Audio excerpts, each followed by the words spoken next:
Sometimes in your science class, you're asked to do something called balancing a chemical equation. And so we want to just talk about why you do that, how you do it. So we'll answer that question first. Why we balance chemical equations is because we want to show the law of conservation of mass. The law of conservation of mass basically says that matter is not created or destroyed during a chemical reaction. In other words, there's not going to be any spontaneous creation of mass or any annihilation of mass just because a chemical reaction happens. And this would be important if you were trying to understand, for example, why some products of a chemical reaction weigh less than they did before the reaction, and that might be through the production of a gas which you didn't collect and account for.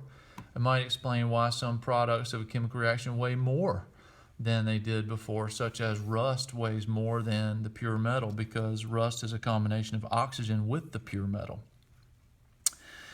So we want to show the conservation of mass by balancing equations. How do you balance chemical equations is the next part. So when we balance chemical equations, we want to show only the amount of each formula changing. Now, the important thing here is that when we show a balance or when we do the process of balancing the chemical equations, we don't change chemical formulas in order to resolve imbalances. We change the amount of each formula in order to resolve the imbalance. So let's take a look at one example.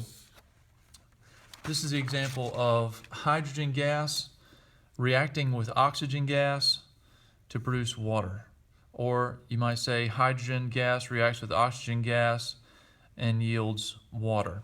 So the way we say this is balanced or imbalanced is by counting atoms in each of the formulas. A lot of times we will divide this into two parts. So you can divide the whole thing into a before and after. So you can think of this as before and think of the other side of the arrow as after. And all the parts that exist before the reaction must still exist after the reaction, and vice versa. All the parts that exist after must exist before. So the first thing to do is to count how many atoms of everything there are, or one of my favorite ways to do it is to count molecules. Anyway, you can do it either way. So in this case, I have 2 atoms of hydrogen, and it looks like a 2-part molecule that's connected together. And I have 2 atoms of oxygen, and I'll draw me a little O's in there. So those are hydrogen and oxygen molecules. This means that there are 2 hydrogen atoms and 2 oxygen atoms, and that represented by this. H2O is 1 oxygen atom joined by 2 hydrogen atoms, and I'm drawing it kind of the way it is often drawn, as sort of a bent, not straight line molecule.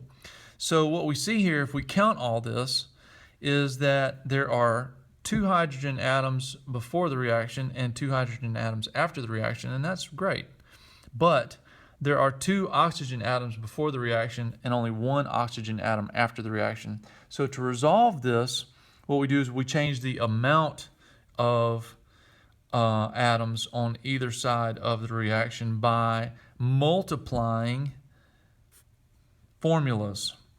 This will not change the formula, it will just multiply the amount of formula. In this case, we only have 1 of each formula.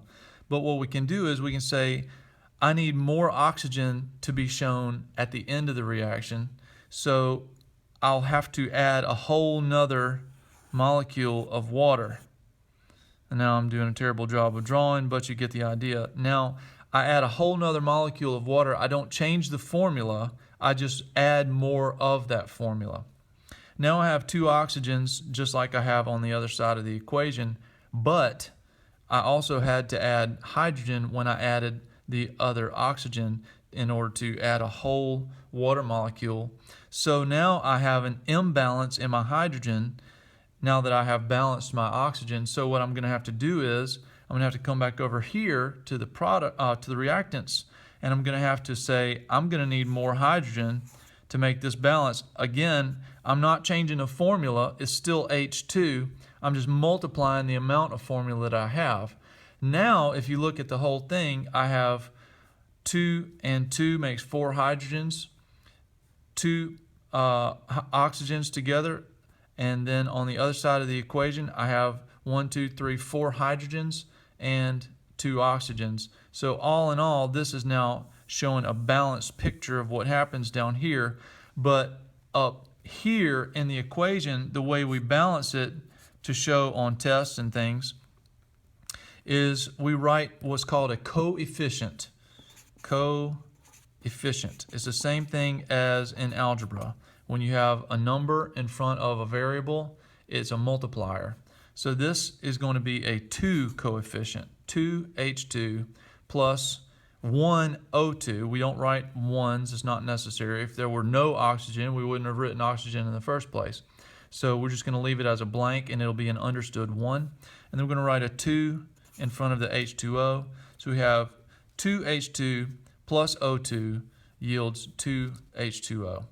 And that's how you balance a chemical equation. It is now balanced because all the pieces that exist before exist after, and vice versa. All the pieces that exist after exist before. And this shows that no mass is created or destroyed during the chemical reaction.